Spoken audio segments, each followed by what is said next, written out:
Bonjour à tous, bienvenue dans cette matinale. Le président de la République, Alassane Ouattara, a pris part ce mardi à l'ouverture du débat général de la 77e session de l'Assemblée générale des Nations unies. Un débat autour du thème « Un tournant décisif des solutions transformatrices face à des défis intriqués ». On voit cela avec Awa Touré. Le débat général annuel des Nations unies est l'occasion pour les chefs d'État et de gouvernement de se réunir au siège de l'organisation afin de débattre sur la situation du monde. Le monde qui est au plus mal, selon le secrétaire général de l'ONU, Antonio Guterres. De la mission fondamentale des Nations unies, instaurer et maintenir la paix. Une grande partie de la planète continue d'avoir les yeux rivés sur l'invasion russe en Ukraine. La guerre a déclenché une destruction et des violations massives des droits humains et des droits humanitaires internationaux. Les dernières informations sur la découverte des sites funéraires à Izium sont extrêmement perturbantes. Nous voyons surgir la menace de division dangereuse entre l'Ouest et le Sud. Les risques pour la paix et la sécurité mondiale sont immenses et nous devons continuer à œuvrer pour la paix dans le respect de la Charte des Nations unies et du droit international. Dans le même temps, les conflits et les crises humanitaires se propagent, souvent loin des projecteurs. Le déficit de financement de notre appel humanitaire mondial s'élève à 32 milliards de dollars, le plus important jamais enregistré. Pour le président de la 77e session de l'Assemblée générale des Nations unies, la crise mondiale a atteint un niveau alarmant. J'entends en ce qui me concerne travailler de concert avec le Conseil de sécurité, le secrétaire général, l'ECOSOC et d'autres institutions pertinentes clés des Nations unies. Je suis prêt à soutenir les États membres pour les aider à recenser des solutions durables à l'échelle du système, des solutions qui auront un impact et qui permettront de transformer les choses. Le président du Sénégal, président de la conférence des chefs d'État et de gouvernement de l'Union africaine, a pour sa part appelé la communauté internationale à mieux s'engager avec l'Afrique dans la lutte contre le terrorisme. Il est temps de vaincre les réticences et de construire les narratifs qui persistent à confiner l'Afrique à la marge des cercles décisionnels. Il est temps de faire droit à la juste et légitime revendication africaine sur la réforme du Conseil de sécurité telle que reflétée dans le consensus d'Iselweni. Dans le même esprit, je rappelle notre demande d'octroi d'un siège à l'Union africaine au sein du G20 pour que l'Afrique puisse enfin se faire représenter là où se prennent les décisions qui engagent 1,4 milliard d'Africains. Le débat général se tient cette année du 20 au 26 septembre 2022.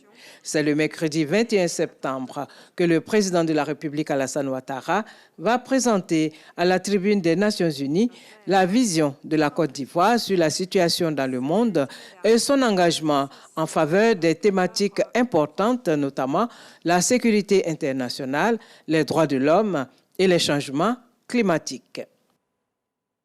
Retour en Côte d'Ivoire, le vice-président de la République a reçu successivement deux personnalités. D'abord, l'ambassadeur de l'Union des Comores près la République de Madagascar. Ensuite, l'inspecteur général d'État de Côte d'Ivoire, Théophile Awandoli, venu faire le point des activités du Forum des inspections générales d'État d'Afrique, tenu lundi et mardi à Abidjan.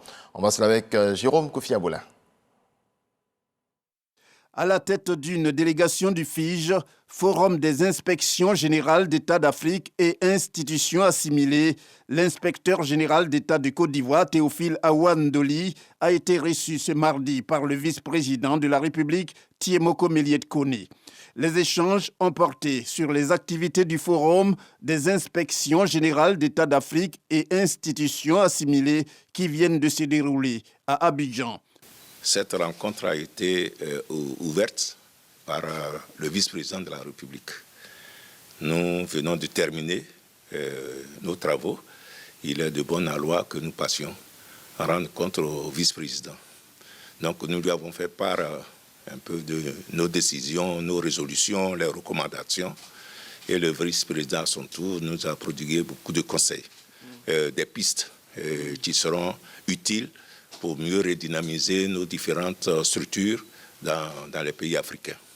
Avant cette rencontre avec l'inspecteur général d'État de Côte d'Ivoire, Théophile Awandoli, le vice-président de la République, Tiemoko Meliette-Koné, a échangé avec l'ambassadeur de l'Union des Comores près la République de Madagascar. Ce dernier a été reçu en tant qu'émissaire du président des Comores. Je voudrais saisir cette heureuse opportunité pour remercier et exprimer toute ma gratitude aux autorités de la Côte d'Ivoire, à ces hautes autorités, pour la qualité de l'accueil et l'hospitalité dont j'ai été gratifié depuis mon arrivée à Abidjan. La relation entre la Côte d'Ivoire et les Comores est excellente. On peut entrevoir de nombreuses perspectives et des potentialités en matière de coopération. Et je ne peux qu'exprimer ici tous mes vœux de progrès et de prospérité pour ce pays et pour tous les continents africains. Pour le diplomate comorien, il est important que les relations déjà exemplaires entre les deux pays se renforcent davantage. La nouvelle directrice du groupe Orange a été reçue par le Premier ministre Patrick Achi hier. Christelle Heinemann s'est réjouie de la qualité du partenariat avec la Côte d'Ivoire et des enjeux de développement du numérique que le groupe pourrait entreprendre dans le pays. Alexis Ouedraogo. Depuis le 28 janvier dernier, Christelle Heinemann est la nouvelle directrice générale du groupe Orange. Ce mardi, elle a été reçue en audience par le Premier ministre Patrick Achi. Je suis venue me présenter en tant que nouvelle directrice générale du groupe Orange, remercier pour la qualité de notre partenariat en Côte d'Ivoire depuis maintenant 25 ans. Et puis nous avons parlé de nos enjeux de développement et puis on a parlé des sujets qui sont le quotidien, donc comment continuer à investir pour la qualité de service dans nos réseaux. Le groupe a inauguré à Abidjan le premier espace d'expérimentation doté de la technologie 5G, une offre dédiée aux entreprises, start-up et professionnels du numérique et qui devrait renforcer le débit disponible et permettre d'accéder à de nouveaux usages. C'est la raison de ce 5G Lab, pour voir comment finalement la 5G peut transformer les façons de travailler, les façons d'apprendre. Et on va toucher du doigt cette technologie dans notre 5G Lab. Rappelons que le groupe est l'un des principaux opérateurs de télécommunications dans le monde, présent dans 27 pays avec plus de 282 millions de clients. Le président de l'Assemblée nationale, Adama Bictogo, est en visite de travail en France. Il a eu un entretien avec Jonathan Murphy, directeur de l'Interpares, un programme qui vise à renforcer les capacités des parlementaires nationaux des pays partenaires. Les détails avec Herman Guivé, notre envoyé spécial. Paris, le président de l'Assemblée nationale de Côte d'Ivoire, Adama Bictogo, reçoit en audience le directeur du programme Interpares, Jonathan Murphy. Un programme financé par l'Union européenne et mis en œuvre par l'Institut international pour la démocratie et l'assistance électorale internationale, en abrégé IDEA. Un programme qui se donne pour objectif de renforcer les capacités des parlements nationaux dans le cadre du contrôle de l'action gouvernementale et de représentation, en plus de leurs fonctions déjà connues. Nous avons discuté les réalisations de notre partenariat jusqu'au présent et nous avons regardé vers l'avenir quelles sont les possibilités pour la continuation d'une coopération de soutien de l'Union européenne et de notre projet envers le développement de l'Assemblée ivoirienne. C'est une relation basée essentiellement sur la rédaction d'un guide devant permettre l'évaluation des politiques publiques.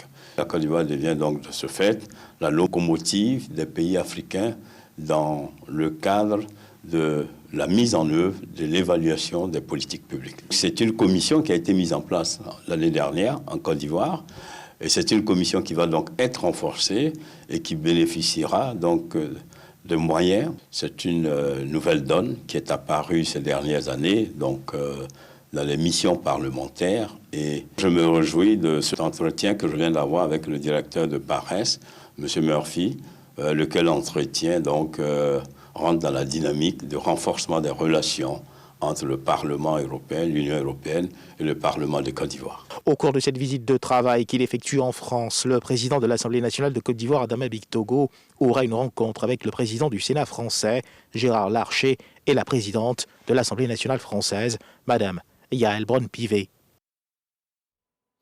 On en vient à la 16e édition de la Journée de la solidarité qui a été célébrée le samedi 17 septembre dernier à Boisseau, à travers la quinzaine de la solidarité autour du thème « Solidarité, facteur d'inclusion sociale ». Cette journée a enregistré des activités axées sur la promotion de la solidarité et de la mobilisation sociale. C'est ce que nous apprend Franck Akwadio.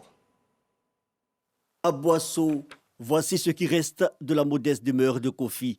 Les récentes pluies et fortes averses ont causé bien de tort à ce père de famille vivant dans le dénuement et qui a perdu biens et filles lors de ces inondations. Cette visite du ministre de la Solidarité dans le sud Comoé est pour lui une éclaircie. Il vient de recevoir un don de la part du ministère de la Solidarité qui m'a offert une villa de 3 pièces avec les munitions dedans, c'est-à-dire que j'ai pas de matelas et d'autres ustensiles de cuisine. Le contexte, la Journée nationale de la solidarité et la capitale du Sud Comoé est choisie. Ici sont expliqués les différents mécanismes élaborés par le ministère pour la réalisation de la politique de développement solidaire prônée par le président de la République, mais aussi et surtout des dons sont faits pour soulager les souffrances des populations. Et à Boisseau, nous avons fait la connaissance de M. Kofi Kwame, qui se débrouillait en langage ivoirien dans un poulailler dans lequel il vivait. Et pour nous, au nom du président de la République, qui fait de la solidarité le socle de l'Union, nous devions de lui venir en aide. Et nous avons pris l'engagement de prendre en charge les frais locatifs et permettre à sa femme d'avoir une activité génératrice de revenus. 38 millions de francs CFA au total remis aux personnes vulnérables du Sud Comoé. Solidarité, facteur d'inclusion sociale, c'est le thème de la 16e édition de la Journée nationale de la solidarité. Notons la veille l'organisation d'une table ronde qui a vu la participation du président du conseil régional, Eugène Aka Awele. De l'actualité au Tchad, depuis une semaine maintenant, des violences s'opposent aux communautés d'éleveurs et d'agriculteurs dans la province du Moyen-Chari, dans le sud du pays. Elles ont fait jusqu'à dimanche 19 morts, 22 blessés ainsi que 18 arrestations dans les deux camps. Selon le procureur de la province, depuis samedi, le gouvernement assure avoir ramené le calme, ce que conteste la société civile de la province qui assure que ces violences se poursuivent. Et puis, Vladimir Poutine réitère ses accusations contre l'Union européenne, à qui il reproche de bloquer 300 000 tonnes d'engrais que la Russie souhaite livrer gratuitement aux pays pauvres. Selon le chef du Kremlin, il s'agit d'engrais russes bloqués dans les ports européens en raison des sanctions occidentales. Merci à vous tous de votre attention. C'est donc la fin de ce 6h30. Merci de nous avoir suivis. Paix dans vos foyers.